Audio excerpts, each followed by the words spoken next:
Alhamdulillahi Rabbil Alameen. Nahmaduhu wa nasta'inuhu wa nu'minu bihi wa natawakkalu alayhi. Wa na'udhu billahi min shururi anfusina wa min sayyiati a'malina. Man yahdihillahu fala mudilla lahu wa man yudlil falan tajida lahu waliyyan murshida. اللهم صل على محمد وعلى آل محمد كما صليت على إبراهيم وعلى آل إبراهيم إنك حميد مجيد. اللهم بارك على محمد وعلى آل محمد كما باركت على إبراهيم وعلى آل إبراهيم إنك حميد مجيد. أما بعد فإن خير الحديث كتاب الله وخير الهدي هدي محمد صلى الله عليه وسلم وشر الأمور محدثاتها وكل محدثة بدعة وكل بدعة ضلالة وكل ضلالة في النار. يا أيها الذين آمنوا اتقوا الله حق تقاته ولا تموتن إلا وأنتم مسلمون. സ്നേഹമുള്ള സത്യവിശ്വാസികളെ, വിശ്വാസിനികളെ, ലോകരക്ഷിതാവും പ്രപഞ്ചങ്ങളുടെ പരിപാലകനുമായ അല്ലാഹുവിന്റെ ആജ്ഞകളും നിർദ്ദേശങ്ങളും ജീവിതത്തിന്റെ എല്ലാ മേഖലകളിലും പാലിക്കണമെന്ന് ഉണർത്തുകയാണ്, ഓർമ്മപ്പെടുത്തുകയാണ്. റഹ്മാനായ റബ്ബ് നമ്മുടെ കൂടിച്ചേരൽ ഉഖ്റവിയായ ലോകത്തേറെ നന്മകൾ ലഭിക്കുന്ന അമലുകളിൽ ഉൾപ്പെടുത്തി അനുഗ്രഹിക്കുമാറാകട്ടെ. പ്രിയപ്പെട്ട സത്യവിശ്വാസികളെ, എല്ലാ കാലഘട്ടത്തിലും ഒരു വലിയൊരു ആരോപണമായി നമ്മുടെ മുസ്ലിം സ്ത്രീകളുടെ വേഷവിധാനം കടന്നു വരുന്ന ഒരു സാഹചര്യം നമ്മൾ കാണാറുണ്ട്.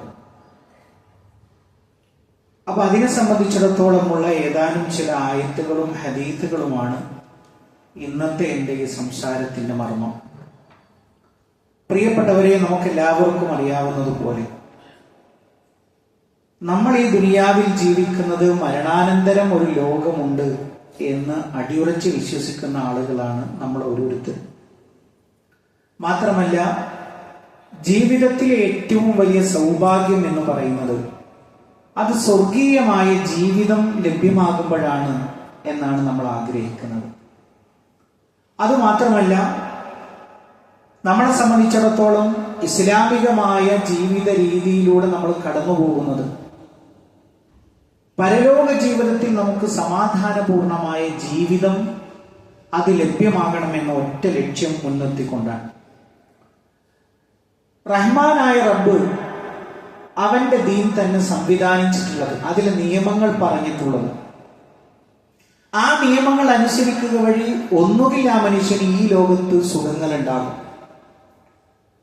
അതല്ലെങ്കിൽ പരലോകത്തായിരിക്കും അവന് സൗഖ്യങ്ങൾ ഉണ്ടാവുക. അതുമല്ലെങ്കിലോ രണ്ടു ലോകത്തും അവന് സുഖാഡംബരങ്ങൾ ഇത് മുഖാന്തരം ലഭിക്കും എന്നുള്ളതാണ് ഇസ്ലാമിക നിയമത്തിന്റെ പ്രത്യേകത എന്ന് പറയുന്നത്. അതുകൊണ്ട് തന്നെ പ്രിയപ്പെട്ട സത്യവിശ്വാസികളെ, നമ്മളെ സംബന്ധിച്ചിടത്തോളം എല്ലാ രംഗത്തും ഒരു മുസ്ലിം നിയമങ്ങളിലൂടെയാണ് കടന്നു പോകുന്നത്. ഇപ്പൊ നമുക്കറിയാം, നഖം വെട്ടുന്നിടത്ത്, മുടി ചെയ്യുന്നിടത്ത്, ചെരുപ്പ് ധരിക്കുന്നിടത്ത്, ഇങ്ങനെ എല്ലാ രംഗത്തും ഇസ്ലാമിന് കൃത്യമായ നിയമങ്ങളുണ്ട്. ആ നിയമങ്ങൾ പാലിക്കുന്നതൊക്കെ ഞാൻ നേരത്തെ പറഞ്ഞ ഒരേ ഒരു നീയത്ത് വെച്ചിട്ടാണ്. നമ്മൾ എന്തിനാണ് ഈ നിയമം പാലിക്കുന്നത്? ഇത് എന്റെ ഇഹത്തിലും പരത്തിലുമുള്ള സമാധാനമാണ്. ഇനി ലോകത്തും എനിക്കുള്ള സമാധാന ജീവിതം ഇതിലൂടെ മാത്രമേ ലഭ്യമാവൂ എന്ന് അടിയുറച്ച് വിശ്വസിക്കുന്ന ആളുകളാണ്. മാത്രമല്ല, ഇതുപോലെ നിയമങ്ങൾ പറഞ്ഞ് മറ്റൊരു മതമില്ല എന്നുള്ളതാണ് ഇസ്ലാമിന്റെ ഒരു ഇസ്സത്താണത്. ഏത് ഘട്ടത്തിലും ഏത് ജീവിതത്തിലും, സ്വകാര്യമാകട്ടെ പരസ്യമാകട്ടെ, ഏത് രംഗത്തും ഇസ്ലാമിന് കൃത്യമായ നിയമങ്ങളുണ്ട്. അങ്ങനെ പറയുന്ന ഒരേ ഒരു മതം അത് ഇസ്ലാം മാത്രമാണ്. അതുകൊണ്ട് തന്നെ പ്രിയപ്പെട്ടവരെ, നമ്മൾ കൃത്യമായി മനസ്സിലാക്കണം, എന്തിനാണ് സാധാരണഗതിയിൽ നമ്മൾ വസ്ത്രം ധരിക്കാറുള്ളത്? ഇപ്പൊ നമ്മൾ ചില വേഷങ്ങൾ കണ്ടാൽ നമുക്കറിയാം അത് ഇന്ന പാർട്ടിക്കാരനാണ്, അല്ലെങ്കിൽ അയാൾ ഇന്നൊരു മതവിശ്വാസിയാണ്, അല്ലെങ്കിൽ അയാൾ ഇന്നിടത്തുകാരനാണ്, അല്ലെങ്കിൽ അയാൾ ഇന്ന രാജ്യക്കാരനാണ്. അപ്പൊ ഇതൊക്കെയും തെളിയിക്കുന്ന ഒരു മനുഷ്യന്റെ വേഷം എന്ന് പറയുന്നത് നമ്മൾ മനസ്സിലാക്കിയിടത്തോളം അത് അയാളുടെ ഐഡന്റിറ്റിയാണ്. അതുകൊണ്ട് തന്നെ വളരെ കൃത്യമായി ഇസ്ലാം ഒരു മുസ്ലിമായ ആണിനാകട്ടെ പെണ്ണിനാകട്ടെ കൃത്യമായ ഡ്രസ് കോഡ് പറഞ്ഞു കൊടുത്തു. നമ്മൾ പറഞ്ഞല്ലോ എല്ലായിടത്തും നിയമങ്ങളുണ്ട് എന്ന് പറഞ്ഞതുപോലെ തന്നെ ഒരു മുസ്ലിമായ ആണാകട്ടെ പെണ്ണാകട്ടെ എന്തു ധരിക്കണം എന്നുള്ളത് വളരെ കൃത്യമായി പഠിപ്പിച്ചു കൊടുത്തു. അപ്പൊ വേഷങ്ങളുടെ നൂലിലല്ല അതിന്റെ കാമ്പ് കിടക്കുന്നത്. ഒരു വേഷത്തിന്റെ വലുപ്പത്തിലോ വണ്ണത്തിലോ അതല്ലെങ്കിൽ അതിന്റെ ക്വാണ്ടിറ്റിയിലോ ഒന്നുമല്ല. ഇസ്ലാമിന്റെ അടിസ്ഥാനം എന്ന് പറയുന്നത് ഒരു സത്യവിശ്വാസിയായ ആണാകട്ടെ പെണ്ണാകട്ടെ അവൻ ധരിക്കേണ്ടത് ലിബാസു തഖ്വ, തഖ്വയുടെ വസ്ത്രമായിരിക്കണം. അപ്പൊ തഖ്വയുടെ വസ്ത്രം എന്ന് പറഞ്ഞാൽ എന്താണ്? ഏത് വസ്ത്രവും ധരിക്കാം. ഇസ്ലാം വിരോധിക്കാത്ത, അല്ലെങ്കിൽ ഇസ്ലാം ഇന്നത് ചെയ്യരുതേ, വസ്ത്രത്തിൽ ഇന്നത് ചെയ്യരുതേ എന്ന് പറയാത്ത ഏത് വസ്ത്രവും നമുക്ക് ധരിക്കാം. പക്ഷെ അത് ധരിക്കുന്ന വേളയിൽ നമ്മൾ ആഗ്രഹിക്കുന്നത്, നമ്മൾ നിയ്യത്ത് വെക്കേണ്ടത് ഈ വേഷം കൊണ്ട് എന്റെ റബ്ബ് തൃപ്തിപ്പെടുമോ എന്നുള്ളതാണ്. ഇപ്പൊ പുരുഷനെ സംബന്ധിച്ചിടത്തോളം കൃത്യമായ നിർദ്ദേശമുണ്ട്. ഞെരിയാണിക്ക് താഴെ അവന്റെ വസ്ത്രം വരാൻ പാടില്ല. അഹങ്കാരത്തോടു കൂടിയുള്ള വസ്ത്രം ധരിക്കാൻ പാടില്ല. വളരെ ലോലമായ അല്ലെങ്കിൽ നേരിയ തരത്തിലുള്ള ശരീരത്തിന്റെ ആ ഒരു തൊലിപ്പുറം പുറത്തേക്ക് കാണുന്ന രൂപത്തിലുള്ള വേഷങ്ങൾ ധരിക്കാൻ പാടില്ല. അപ്പൊ ഇങ്ങനെയുള്ള കൃത്യമായ നിരോധങ്ങളല്ലാത്ത ഏത് വസ്ത്രവും ധരിക്കുക. ഒരേ ഒരു കണ്ടീഷൻ മാത്രമേ ഉള്ളൂ. അതുകൊണ്ട് അള്ളാഹു എന്നെ തൃപ്തിപ്പെടുമോ എന്നുള്ളതാണ് ഒരു വിശ്വാസി കൃത്യമായി മനസ്സിലാക്കേണ്ടത്. അപ്പൊ പുരുഷനെ സംബന്ധിച്ചിടത്തോളം ഞെരിയാണിക്ക് താഴെയുള്ള വസ്ത്രം ഒരു വേള പ്രവാചകൻ സല്ലല്ലാഹു അലൈഹി വസല്ലം പറഞ്ഞു അത് നരകത്തിലേക്കുള്ള വസ്ത്രമാണ് എന്ന് വരെ പറഞ്ഞിട്ടുണ്ട്. ഇതേപോലെ സ്ത്രീകളെ സംബന്ധിച്ചിടത്തോളം പ്രിയപ്പെട്ടവരെ, വിശുദ്ധ ഖുർആൻ വളരെ കൃത്യമായി പഠിപ്പിച്ചു. യാ അയ്യുഹൻ നബിയു, ഓ പ്രവാചക, കുല്ലി അസ്വാജിക വ ബനാതിക, താങ്കൾ താങ്കളുടെ ഭാര്യമാരോടും പെൺമക്കളോടും പറയുക, വനിസാഇൽ മുഅ്മിനീൻ, മുഅ്മിനീങ്ങളായ സ്ത്രീകളോടും പറയുക. എന്ത്? യുദ്നീന അലൈഹിന്ന മിൻ ജലാബീബിഹിന്ന, അവരുടെ ജിൽബാബുകളുടെ, അവരുടെ മൂടുപടങ്ങളെ അവരെന്ത് ചെയ്യട്ടെ? അവരുടെ മാറിടങ്ങളിലൂടെ അവർ താഴ്ത്തിയിട്ട് കൊള്ളട്ടെ. അത് കേവലം ഒരു 1.5 മീറ്റർ തുണിയല്ല. അതല്ലെങ്കിൽ ബാങ്ക് കേൾക്കുമ്പോൾ നമ്മുടെ പഴയ ഉമ്മമാർ ചെയ്യുന്നത് പോലെ തല പടച്ചോനെ ബാങ്കാണല്ലോ കൊടുക്കുന്നത്, അങ്ങനെ ശരിയാക്കാനുള്ള ഒരു കഷ്ണം തുണിയുടെ പേരല്ല. നേരെ മറിച്ച് അത് അവരുടെ മാറിടങ്ങളിലൂടെ അവർ താഴ്ത്തിയിട്ട് കൊള്ളട്ടെ. ഒന്നുകൂടി അതിന്റെ വിശദാംശങ്ങൾ ഞാൻ പറഞ്ഞുതരാം. എന്നിട്ട് അല്ലാഹു സുബ്ഹാനഹു തആല പറഞ്ഞത് എന്താണ്? ദാലിക അദ്നാ അൻ യുറഫ്ന, അതാണ് അവർ തിരിച്ചറിയപ്പെടാൻ നല്ലത്. ഞാൻ നേരത്തെ പറഞ്ഞല്ലോ, ഓരോ മനുഷ്യനും ഓരോ വേഷം ധരിക്കുന്നത് അത് അയാളുടെ വ്യക്തിത്വമാണ്, ഐഡന്റിറ്റിയാണ്. ഇതേപോലെ വിശ്വാസികളുടെ ഐഡന്റിറ്റി എന്താണ്? അവരെ സംബന്ധിച്ചിടത്തോളം അവരുടെ ശരീരത്തിൽ ഭർത്താവല്ലാത്ത ഒരാളുടെ കണ്ണിനും സ്ഥാനമില്ല. അവൾ അതിനൊന്നും പറ്റുന്ന ആളല്ല. ആ വേഷം കണ്ടാൽ ഇനിയിപ്പോ ആ കളികളൊന്നും നടക്കില്ല. അവളെ തിരിച്ചറിയപ്പെടാൻ വേണ്ടിയിട്ടാണ്. പിന്നീട് രണ്ടാമതായിട്ട് പറഞ്ഞു ഫലാ യുദൈൻ, അവൾ ആക്രമിക്കപ്പെടരുത്. ഇസ്ലാമിക വേഷം ധരിച്ച ഒരു സ്ത്രീയും ആക്രമിക്കപ്പെടുകയില്ല. അല്ലാഹു സുബ്ഹാനഹു തആല സുരക്ഷയാണ് ഒരുക്കിയിട്ടുള്ളത്. അല്ലെ, ഒരു പാത്രത്തിൽ ഈച്ച വന്നാൽ നമ്മൾ എന്ത് ചെയ്യും? അതിനെ നമ്മൾ അടച്ചു വെക്കാറാണ് പതിവ്. സാധാരണ കളിയാക്കാറുണ്ട്, എന്തിനങ്ങനെ മൂടി പൊതച്ച് കിടക്കുന്നത്, അല്ലെങ്കിൽ എന്തിനാ അതിങ്ങനെ മൂടി പൊതച്ച് കൊണ്ട് നടക്കുന്നത്? അത് സാധാരണ നമ്മളൊരു നാട്ടിൻ പുറത്തുള്ള ഒരു ശീലമാണ്. പ്രാണികളിൽ നിന്ന് അല്ലെങ്കിൽ അത്തരത്തിലുള്ള ക്ഷുദ്രജീവികളിൽ നിന്ന് രക്ഷിക്കാൻ നമ്മൾ എന്ത് ചെയ്യും? ആ പാത്രം നല്ലൊരു അടപ്പ് വെച്ച് നമ്മൾ മൂടി വെക്കാറാണ് പതിവ്. ഇത്രയേ ഉള്ളൂ. ഇതെന്താണ്? അവൾ ആക്രമിക്കപ്പെടുന്നത്. എന്തിനേറെ അല്ലെ, സ്വന്തം ശരീരം കൊണ്ടും അതേപോലെ തന്നെ അഭിനയം കൊണ്ടുമൊക്കെ ആളുകളുടെ മനസ്സിൽ ചേക്കേറിയിട്ടുള്ള പെണ്ണുങ്ങൾ പറയാറുണ്ട്, ഞങ്ങൾ പുറത്തിറങ്ങുമ്പോൾ ആക്രമിക്കപ്പെടാതിരിക്കാൻ ഞങ്ങൾ പർദ്ദയാണ് ധരിക്കാറുള്ളത്. അതെന്താണ്? ഞങ്ങൾക്ക് സ്വൈര്യമാണ്, ഞങ്ങൾക്ക് ഒരാളും തേടി വരില്ല. ഒരു കഴുക കണ്ണുകളും ഞങ്ങളുടെ പിന്നാലെ, ഞങ്ങൾ ഉപദ്രവിക്കപ്പെടുകയില്ല. അത്രയും സുരക്ഷിതമാണ് ഈ ഒരു വസ്ത്രം എന്നുള്ളത് ആ ആളുകൾ പറയാറുണ്ട്. അപ്പൊ ഇസ്ലാം ഒരു പെണ്ണിന് വെച്ച ഡ്രസ്സിന്റെ പിന്നിലും ആഗ്രഹിക്കുന്നത് ഒന്നാമത് അവൾ തിരിച്ചറിയപ്പെടണം, അവൾ മാന്യയാണ്. രണ്ടാമത്തെ കാര്യം എന്ന് പറയുന്നത് അവൾ ആക്രമിക്കപ്പെടരുത്. മാത്രമല്ല പ്രവാചകൻ സ്വല്ലല്ലാഹു അലൈഹി വസല്ലമയോട് പ്രഖ്യാപിക്കാൻ വേണ്ടി സൂറത്ത് നൂറിലെ 31-ാമത്തെ ആയത്തിൽ പറഞ്ഞു, വഖുല്ലിൽ മുഅ്മിനാതി യഗ്ളുന മിൻ അബ്സാരിഹിന്ന വയഹ്ഫദ്ന ഫുറൂജഹും. ഓ പ്രവാചക, സത്യവിശ്വാസിനികളോട് പറയുക, യഗ്ളുന മിൻ അബ്സാരിഹിന്ന, അവരുടെ കണ്ണുകളെ താഴ്ത്താൻ പറയണം. വയഹ്ഫദ്ന ഫുറൂജഹുന്ന, അവരുടെ ഗുഹ്യാവയവങ്ങളെ സൂക്ഷിക്കാൻ വേണ്ടി പറയണം. വലാ യുബ്ദീന സീനതഹുന്ന ഇല്ലാ മാ ദഹറ മിൻഹാ, അതിൽ നിന്ന് പ്രകടമായതല്ലാതെ അവരുടെ ഭംഗിയിൽ നിന്ന് അവർ വെളിപ്പെടുത്തരുത്. കൃത്യമാണ് ഇവിടെ കാര്യം. പണ്ഡിതന്മാര് പറഞ്ഞു, ഇല്ലാ മാ ദഹറ മിൻഹാ എന്ന് പറഞ്ഞാൽ മുഖവും മുൻകൈയും ഒഴിച്ച്.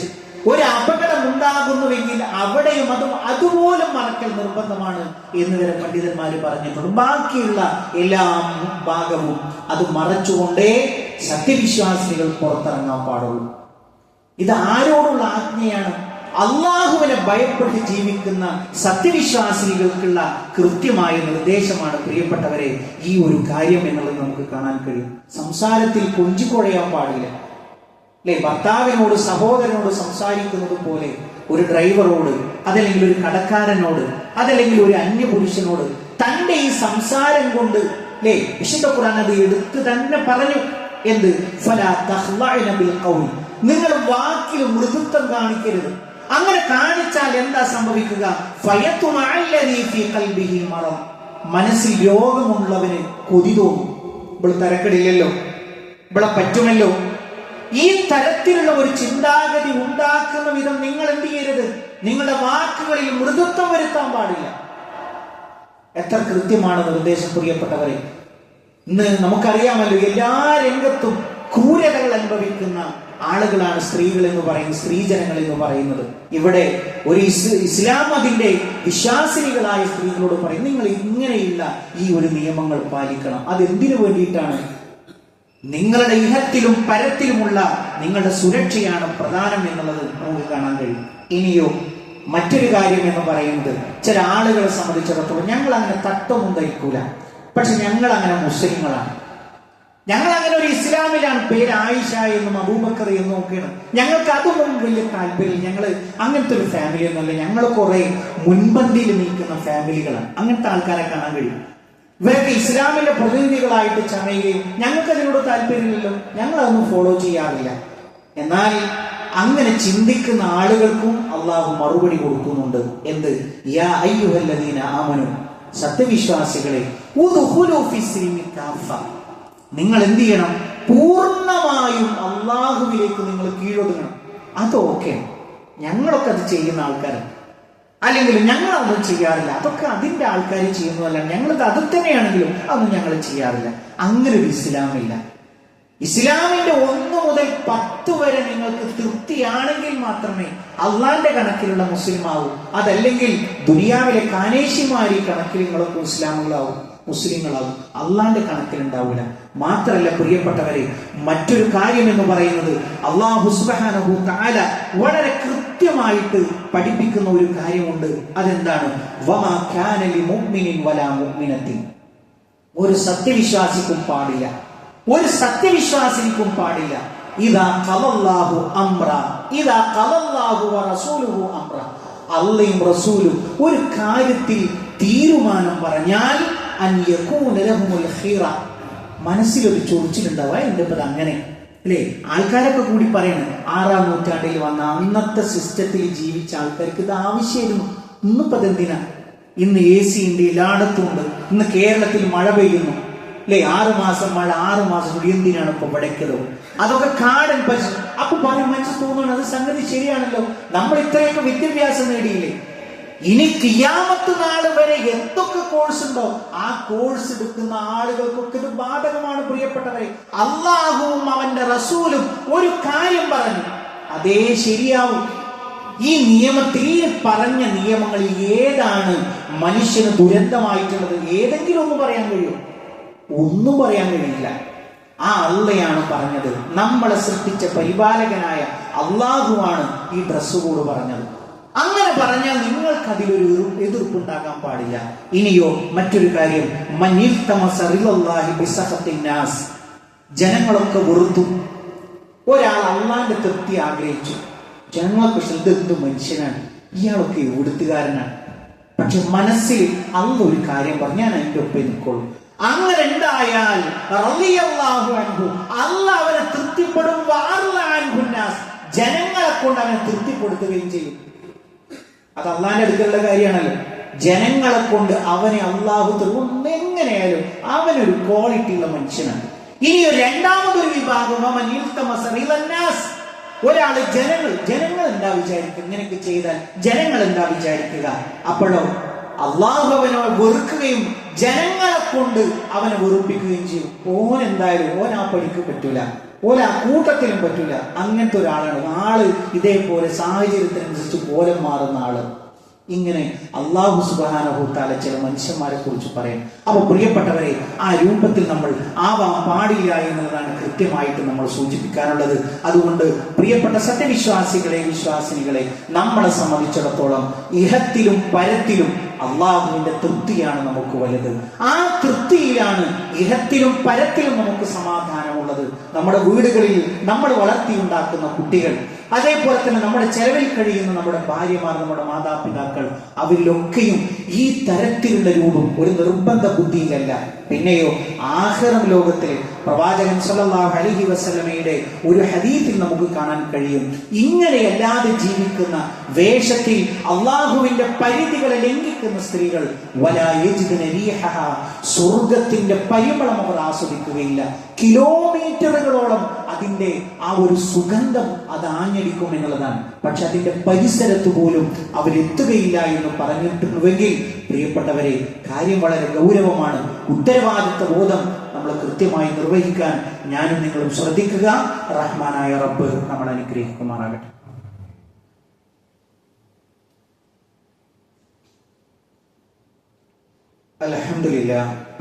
അൽഹംദുലില്ലാഹി റബ്ബിൽ ആലമീൻ, വസ്സലാത്തു വസ്സലാമു അലാ റസൂലിഹിൽ അമീൻ വഅലാ ആലിഹി വസഹ്ബിഹി അജ്മഈൻ. അമ്മാ ബഅദ്. പ്രിയപ്പെട്ട സത്യവിശ്വാസികളെ, വിശ്വാസിനികളെ, ഒരിക്കൽ കൂടി അല്ലാഹു സുബ്ഹാനഹു തആലയുടെ ആജ്ഞാനിർദ്ദേശങ്ങൾ ജീവിതത്തിന്റെ എല്ലാ മേഖലകളിലും പാലിക്കണമെന്ന് ഉണർത്തുകയാണ്, ഓർമ്മപ്പെടുത്തുകയാണ്.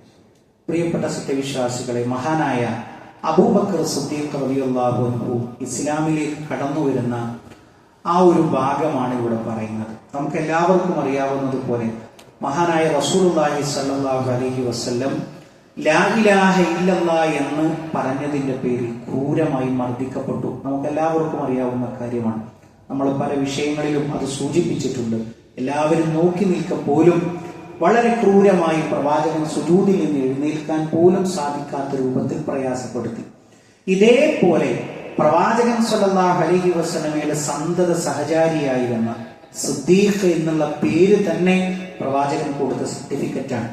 ആ ഒരു പ്രവാചകന്റെ കൂടെയുള്ള വ്യക്തി ആദ്യഘട്ടത്തിൽ തന്നെ മുസ്ലിമായ വ്യക്തി കൂടിയാണ് അബൂബക്കർ സിദ്ദീഖ് റളിയല്ലാഹു അൻഹു. അങ്ങനെ അദ്ദേഹം ഇസ്ലാം കിട്ടിയ സമയത്ത് അദ്ദേഹം അത് പരസ്യമായിട്ട് പ്രഖ്യാപിച്ചു. മക്കയിലെ മുശ്രിക്കുകളായ ആളുകൾ കൊടിയ വിരോധം ഇസ്ലാമിനോട് പുലർത്തുന്ന സമയത്ത് അബൂബക്കർ സിദ്ദീഖ് റളിയല്ലാഹു അൻഹുവിനെ പോലെയുള്ള ഒരു ആദരണീയ വ്യക്തിത്വം അത് പ്രഖ്യാപിച്ചപ്പോൾ അവർക്ക് ആദ്യം ഒരു അന്താളിപ്പാണ് ഉണ്ടായത്. ആ അന്താളിപ്പ് എന്തിലേക്ക് വഴിമാറി? ശാരീരികമായി കൈകാര്യം ചെയ്യുക എന്നതിലേക്ക് അത് വഴിമാറി. അദ്ദേഹം പ്രഖ്യാപിച്ച് ഇറങ്ങിയ സമയത്ത് തന്നെ ക്രൂരമായിട്ട് മർദ്ദനങ്ങൾക്കിരയായി എന്ന് പറഞ്ഞാൽ ഉത്ബത്ത് ബിൻ റബീഅ എന്ന് പറയുന്ന കൊടിയ ശത്രു തന്റെ ഒരു ഇരുമ്പ് കൊണ്ടുള്ള ഒരു ബൂട്ട്, ആ ബൂട്ട് കൊണ്ട് കഠിനമായിട്ട് മർദ്ദിച്ചു. അങ്ങനെയാണ് ചരിത്രത്തിൽ നമുക്ക് കാണാൻ കഴിയുന്നത്. അങ്ങനെ അബൂബക്കർ സിദ്ദീഖ് റളിയല്ലാഹു അൻഹു രക്തം പുരണ്ട് അവിടെ വീണു. ആർക്കും അന്ന് ആ ഒരു സമയത്ത് ഒരു 50ഓളം വ്യക്തികൾ മുസ്ലിങ്ങളായിട്ട് ആ കൂട്ടത്തിൽ ഉണ്ടെന്ന്, പക്ഷെ ആർക്കും അടുക്കാൻ കഴിയുന്നില്ല. അങ്ങനെ ആരോ വിവരം അറിഞ്ഞ് അബൂബക്കർ സിദ്ദീഖ് റളിയല്ലാഹു അൻഹുവിന്റെ കബീലക്കാരൻ, അന്ന് അങ്ങനെയാണല്ലോ, ഗോത്രങ്ങൾക്കാണ് പ്രാധാന്യം. കബീലക്കാർ ഓടി വന്നു. അദ്ദേഹത്തെ എടുത്തുകൊണ്ട് പോകുന്ന വഴിക്ക് അവർ പറഞ്ഞു, ഞങ്ങളുടെ ഗോത്രത്തിൽപ്പെട്ട അബൂബക്കറിന് എന്തെങ്കിലും പറ്റിയാൽ അതിന് ഞങ്ങൾ പകരം ചോദിക്കുമെന്ന് പറഞ്ഞിട്ടാണ് അവർ കൊണ്ടുപോകുന്നത്. അങ്ങനെ കൊണ്ടുപോയി അബൂബക്കർ സിദ്ദീഖ് റളിയല്ലാഹുവിന്റെ വീട്ടിൽ ഒരു റൂമിൽ അദ്ദേഹത്തെ കിടത്തി. അങ്ങനെ കിടത്തിയപ്പോൾ ചുറ്റുഭാഗത്ത് അബൂബക്കർ സിദ്ദീഖ് റളിയല്ലാഹുവിന്റെ ഉമ്മ ഉമ്മുൽ ഖൈറും അതേപോലെ തന്നെ ഉപ്പ അബൂ ഖുഹാഫയും അടുത്തിരിക്കുന്നുണ്ട്. മകൻ കണ്ണു തുറക്കുന്നത് നോക്കിയിട്ട് അങ്ങനെ കണ്ണു തുറന്നപ്പോ ബോധം വന്നപ്പോ ഓർമ്മ വന്നത് എന്താണ്? താൻ അവിടെ നിന്നുകൊണ്ട് കബാലയത്തിന്റെ അടുത്ത് നിന്നുകൊണ്ട് ഇസ്ലാം പ്രഖ്യാപിച്ചതും തന്നെ മർദ്ദിച്ചതും ആ ഒരു രംഗമാണ് മനസ്സിലേക്ക് ഓടി വന്നത്. അപ്പൊ ആദ്യമായിട്ട് അബൂബക്കർ സിദ്ദീഖ് റളിയല്ലാഹു ചോദിക്കുകയാണ് ഉമ്മയോടും ഉപ്പയോടും, മുഹമ്മദ് നബി സല്ലല്ലാഹു അലൈഹി വസല്ലമക്ക് എന്തെങ്കിലും പറ്റിയോ? അപ്പൊ അന്നും ഇസ്ലാമിലേക്ക് വരാത്ത രണ്ടുപേരും ഉപദേശപ്പെട്ടു, നിന്റെ കാര്യം നോക്കിയാ പോരെ നിനക്ക്, നീ എന്തിനാ മറ്റുള്ളവരുടെ കാര്യം നോക്കുക, നിനക്ക് ഇത്രയും കിട്ടിയാ പോരെ എന്ന് പറഞ്ഞിട്ട് ക്ഷുഭിതനായിട്ട് അദ്ദേഹം എഴുന്നേറ്റുപോയി. ഉമ്മ പറഞ്ഞു, പൊന്നുമോനെ എന്തെങ്കിലും നീ കഴിക്ക്, എന്നിട്ട് പോരെ ബാക്കിയൊക്കെ. അപ്പൊ അബൂബക്കർ സിദ്ദീഖ് റളിയല്ലാഹു അൻഹുവിന് ഭയങ്കരമായിട്ടുള്ള വിഷമം, എന്റെ പ്രവാചകന് എന്തെങ്കിലും സംഭവിച്ചു. നമ്മൾ ആലോചിച്ച് നോക്കും അവർ തമ്മിലുള്ള ആ ഒരു മഹബത്തിന്റെ ഒരു ആഴം. അപ്പൊ അവിടെ വെച്ചുകൊണ്ട് ഉമ്മയോട് പറയുന്നു, ഉമ്മ ഞാൻ ഒന്നും കഴിക്കില്ല, പ്രവാചകൻ സല്ലല്ലാഹു അലൈഹി വസല്ലമയുടെ വിവരം എനിക്ക് കിട്ടുന്നത് വരെ ഞാൻ ജലപാനം ഞാൻ കഴിക്കില്ല. അപ്പൊ ഉമ്മ നിസ്സഹായനായിട്ട് പറഞ്ഞു, ഞാൻ എവിടുന്ന് കൊണ്ടുവരും മോനെ നിനക്ക് വിവരം? അപ്പൊ അബൂബക്കർ സിദ്ദീഖ് റളിയല്ലാഹു അൻഹു ഒരു വഴി പറഞ്ഞു കൊടുക്കുകയാണ്. എന്താണ് ആ വഴി എന്ന് പറയുന്നത്? ഉമ്മു ജമീലിനെ പോയിട്ട് കാണണം. അതായത് ഉമർ ബിൻ ഖത്താബ് റളിയല്ലാഹു അൻഹുവിന്റെ പെങ്ങളാണ്.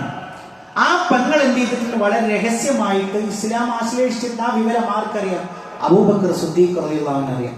നിങ്ങൾ അവളെ പോയിട്ട് കണ്ടിട്ട് എന്ത് ചെയ്യാം, പ്രവാചകൻ സല്ലല്ലാഹു അലൈഹി വസല്ലമക്ക് എങ്ങനെ ഉണ്ട് എന്ന് അന്വേഷിക്കാൻ വേണ്ടി പറഞ്ഞു. മനമില്ലാ മനസ്സോടുകൂടി തന്റെ മകൻ ഭക്ഷണം കഴിക്കുന്നതിന് വേണ്ടി മാത്രമാണ് അവർ പോയത്. അങ്ങനെ ചെന്നിട്ട് ഉമ്മു ജമീലോട് പറഞ്ഞു, ഈ മുഹമ്മദിന്റെ സല്ലല്ലാഹു അലൈഹി വസല്ലം എന്താ അവസ്ഥ? അപ്പൊ സ്വാഭാവികമായും ആ ഒരു കാലഘട്ടത്തിൽ പ്രവാചകനെ കുറിച്ച് ചോദിക്കുന്നതൊക്കെയും അപകടം മണത്തുകൊണ്ട് വിശ്വാസികൾ പുറത്തുവിടാറില്ല. അപ്പൊ എനിക്കെങ്ങനെ അറിയാനാണ്? ഞാൻ ഇവിടെയല്ലേ താമസിക്കുന്നത്, ഞങ്ങൾ തമ്മിൽ എന്ത് ബന്ധമാണുള്ളത് എന്നൊക്കെ പറഞ്ഞ് ഒരു പിടി കൊടുക്കാതെ നിന്നപ്പോ ഇത് ഉമ്മുൽ ഖൈർ എന്ന് പറയുന്ന അബൂബക്കർ സിദ്ദീഖ് റളിയല്ലാഹുവിന്റെ ഉമ്മ തന്നെ വിട്ടു പോകില്ല എന്ന് ബോധ്യം വന്നപ്പോ ഒരു കാര്യം പറഞ്ഞു, ഞാൻ നിങ്ങളോട് പറയില്ല, ഞാൻ നിങ്ങളുടെ മകനോട് ഞാൻ നേരിട്ട് പറയാം. അങ്ങനെ ഇവര് രണ്ടുപേരും കൂടി എന്ത് ചെയ്യാണ്? അബൂബക്കർ സിദ്ദീഖ് റളിയല്ലാഹു സന്ദർശിക്കാൻ. ആ ഒരു ചരിത്രത്തിൽ നമുക്ക് കാണാൻ കഴിയും. ഈ ഉമ്മു ജമീൽ എന്ന് പറയുന്ന ഉമർ ബിൻ ഖത്താബ് റളിയല്ലാഹുവിന്റെ പെങ്ങള് അബൂബക്കർ സിദ്ദീഖ് റളിയല്ലാഹു കിടക്കുന്ന കാഴ്ച കണ്ടിട്ട് വാവിട്ട് കരഞ്ഞു. അത്രയും പ്രയാസത്തിലാണ് അദ്ദേഹം കിടക്കുന്നത്. അപ്പോ കണ്ട മാത്രയിൽ അബൂബക്കർ സിദ്ദീഖ് റളിയല്ലാഹു ചോദിച്ചു, എന്തു പറ്റി? മുഹമ്മദ് നബി സല്ലല്ലാഹു അലൈഹി വസല്ലമക്ക് എന്തെങ്കിലും പറ്റിയോ? അപ്പൊ ഉമ്മയെ നോക്കിയിട്ട് മുണ്ടാണ്ട് നിൽക്കുമ്പോൾ പറഞ്ഞു, ഉമ്മ പ്രശ്നമില്ല, പറഞ്ഞോ. അവൻ പറഞ്ഞു, ദാറുൽ അർഖമിലുണ്ട്, ഒരു കുഴപ്പമില്ല. അങ്ങനെ ഇവരെല്ലാവരും കൂടിയിട്ട് അപ്പൊ ഉമ്മാക്ക് സന്തോഷമായി, മകൻ ഇനി ഭക്ഷണം കഴിക്കുമല്ലോ. അപ്പൊ അബൂബക്കർ സിദ്ദീഖ് റളിയല്ലാഹു പറഞ്ഞു, ഉമ്മ ആയിട്ടില്ല, നമുക്ക് മുഹമ്മദ് നബി സല്ലല്ലാഹു അലൈഹി വസല്ലം സന്ദർശിച്ചതിന് ശേഷം ഭക്ഷണം കഴിക്കാം. അങ്ങനെ 3 പേരും കൂടി ദാറുൽ അർഖമിലേക്ക് ചെല്ലുമ്പോ ദൂരെ പ്രവാചകൻ ഇരിക്കുന്നുണ്ട്. അപ്പൊ ഇരിക്കുന്ന മാത്രയിൽ അബൂബക്കർ സിദ്ദീഖ് റളിയല്ലാഹുവിനെ കണ്ടപ്പോൾ ഓടി വന്നു പ്രവാചകൻ. എന്നിട്ട് കെട്ടിപ്പിടിച്ചു. രണ്ടുപേരും കരഞ്ഞു. അപ്പൊ എന്നിട്ട് ഇങ്ങനെ ശരീരത്തിൽ ഇങ്ങനെ തഴുകി നോക്കിയിട്ട് പറഞ്ഞു, നന്നായിട്ട് മർദ്ദനയിട്ടുള്ളൂ. ഇല്ല റസൂലേ, ഒന്നും പറ്റിയിട്ടില്ല, ആകെ കുറച്ചല്ലേ ആയിട്ടുള്ളൂ, ഒന്നും ആയിട്ടില്ല, അതൊക്കെ സാരില്ല, അതൊക്കെ ഭേദമാണ്, അങ്ങേക്കൊന്നും പറ്റിയിട്ടില്ലല്ലോ എന്ന് പറഞ്ഞു. എന്നിട്ട് പരിചയപ്പെടുത്തണം ഉമ്മയെ, ഇതെന്റെ ഉമ്മയാണ്, ഉമ്മാക്ക് വേണ്ടി പ്രാർത്ഥിക്കണം. അങ്ങനെ അവിടെ വെച്ചുകൊണ്ട് ഉമ്മുൽ ഖൈർ ആ ഒരു അത്ഭുതമാണ്. അതായത് ഒരു രക്തബന്ധവും ഇല്ലാത്ത ഇവർ തമ്മിലുള്ള സ്നേഹങ്ങൾ കണ്ടപ്പോൾ ഉമ്മാക്ക് ആകെ അത്ഭുതം. അപ്പൊ ഈ പ്രാർത്ഥന, പ്രവാചകന്റെ പ്രാർത്ഥന കൂടി ചെന്നപ്പോ ഉമ്മുൽ ഖൈർ എന്ന് പറയുന്ന അബൂബക്കർ സിദ്ദീഖ് റളിയല്ലാഹുവിന്റെ ഉമ്മ ഇസ്ലാമിലേക്ക് കടന്നു വന്നു എന്നുള്ളതാണ് ചരിത്രം. ഉപ്പ അബൂ ഖുഹാഫ ആ ഒരു മക്കം ഫത്തഹിനോട് അടുത്ത സമയത്താണ് ഇസ്ലാമിലേക്ക് കടന്നു വരുന്നത്. ഞാൻ പറഞ്ഞു വന്നത്, പ്രിയപ്പെട്ടവരെ, ഇത്രയും പ്രമുഖരായ വ്യക്തിത്വങ്ങൾ, ഈ ആളുകൾക്ക് പോലും ഇത്രമാത്രം മർദ്ദനങ്ങൾ, ലാ ഇലാഹ ഇല്ലല്ലാഹ് എന്ന് പറഞ്ഞതിന്റെ പേരിൽ അനുഭവിക്കേണ്ടി വന്നുവെങ്കിൽ പ്രിയപ്പെട്ടവരെ, അതിന്റെ താഴെ അടിമകളായിട്ടുള്ള അല്ലെങ്കിൽ സാധുക്കളായിട്ടുള്ള ആളുകൾക്ക് എത്രമാത്രം പീഡനങ്ങൾ സഹിക്കേണ്ടി വന്നിട്ടുണ്ടാകും. നിങ്ങൾ ആലോചിച്ചു, എന്തിനു വേണ്ടിയായിരുന്നു ഇത്?